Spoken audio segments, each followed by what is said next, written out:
we've been talking about Uwe Boll, Mr. Uwe Boll, the whole movie, the whole episode, and he makes bad movies, you guys. Famous restaurateur, successful restaurateur, Uwe Boll. Because fun fact, Is he? yeah, he had a very successful restaurant in Vancouver that you could go to. I think it's been shut down, and he's quite successful, and he's quite good at it. He's my case study for if you're not good at something, there's something you'll be good at, because he apparently is very good at it. He's apparently very good at it. But I up until about 3:30 this morning, 3 o'clock this morning, I would have said to you that I don't believe anyone ever intentionally makes a bad movie. I don't think anyone ever tries to make a bad movie. And then I watched this movie. This movie might be Uwe Boll's best movie. Which one is this? This is House of the Dead. It was a nightmare. It all started a few days ago. Where do you hide? When they're everywhere. What do you do when there's no way out? How do you kill what's already dead? Any way you can. Dead. This is House of the Dead. House of the Dead. Because- This came out right around the Matrix, didn't it? Yes, there's a lot of Matrix shit in this, but he very much gives a shit about this movie. Like, there is actual legitimate effort into it. The acting isn't bad. The performances aren't bad. The action sequences are actually kind of good. There's a really fun sequence where they're just mowing down zombies. That's actually kind of fun. The makeup is surprisingly good. Like how the zombies look, they look cool. They look really cool. They move really cool. They move in a way that's interesting. It looks like the game. Like, once again, if the metric is looking like the game, it looks like the game.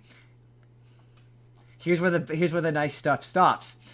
The reason why I can say that is because every action sequence randomly, interstitially, has clips from the game in it.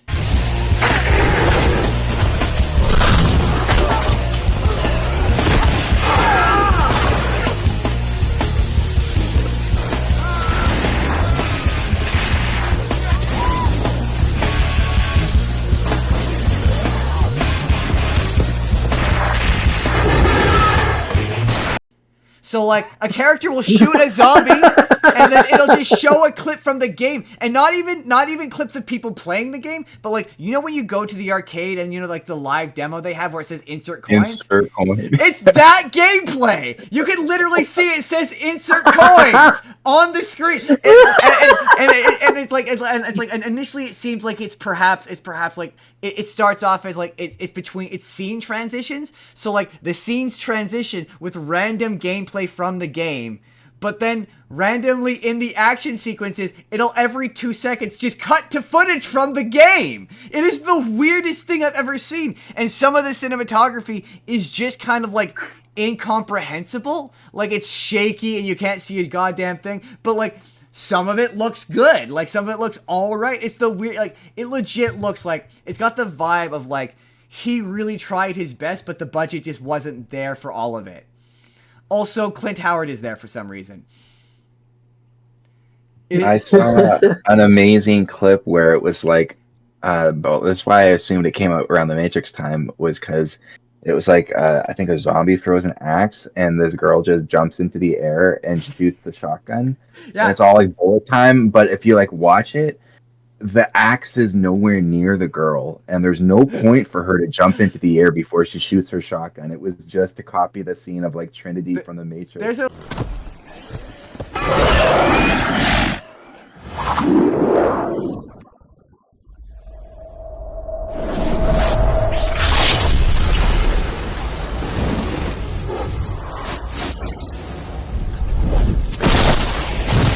There's a there's a really long sequence, like I mentioned it, and it looks fun where they're like just shooting zombies in the head and in the chest and just killing this army of zombies. That looks fun and looks cool, if not for the fact that every 2 to 3 seconds it cuts to random footage of the fucking game, which just makes it the most distracting. So jarring. It's so jarring.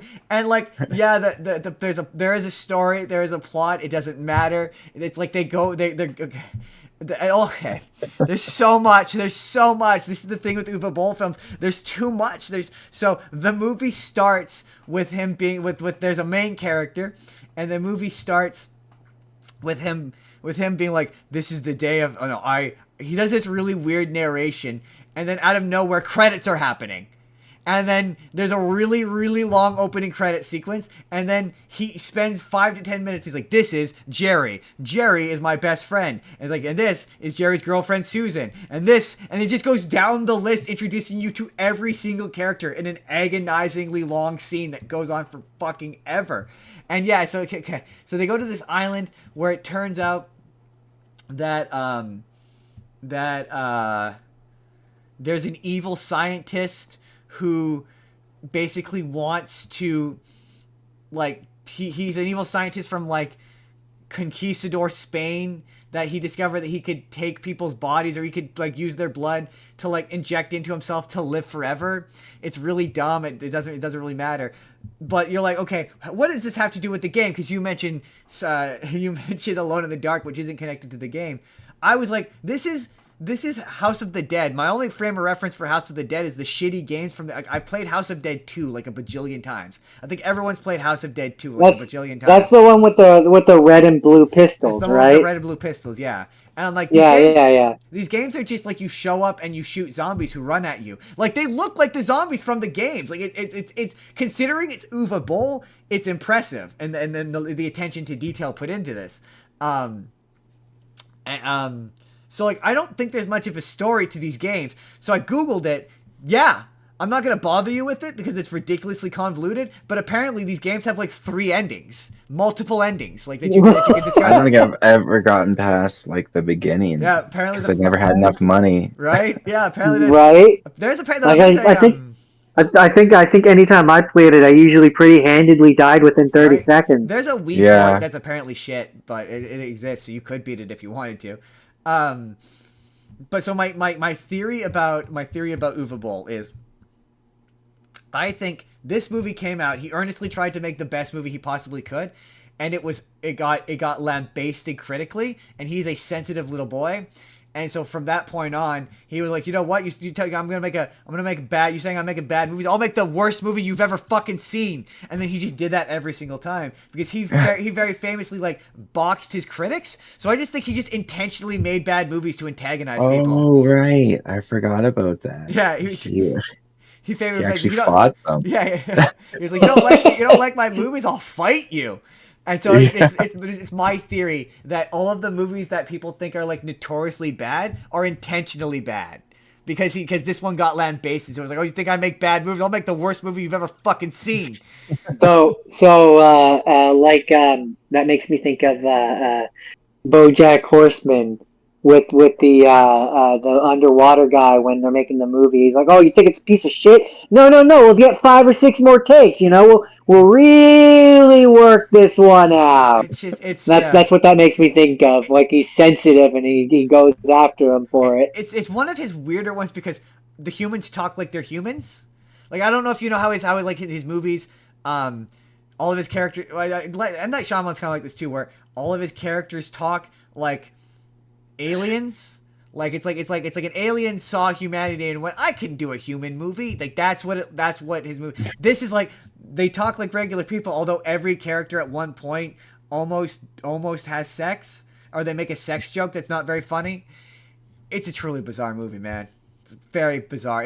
It's worth checking out just to get to the action sequence where just interstitial. Just Google the action sequence to see the interstitial clips of the fucking game in the movie. Like, I'm like, yeah, it looks like the game because you're showing me the game. Because the game's right there. Game's right there. So yeah, side by side, it does. Like, again, if that's the metric if that's the low bar we're clearing here, yeah, that he did that, like, as compared to his other movies, which have nothing to do with the games that they're based on. This does. Yeah, that's it. But he couldn't even have been bothered to insert a coin. Right. It's right. And, like, you think, like, at one point I'm like, wait, is that actual? No, you can literally see insert coins just flat. I don't know if it's a stylistic choice. When I was reading about it, there's no explanation for it given in the production notes for why it's like that. It's the most recognizable because more people would have seen it with the insert coin flashing than would not have. I don't fucking know. It's so weird. It was so or maybe weird. Couldn't even be bothered to put it wasn't authorized. Right? It wasn't authorized, so he just went to the arcade and recorded the screen. So he maintains, and then got permission after the fact.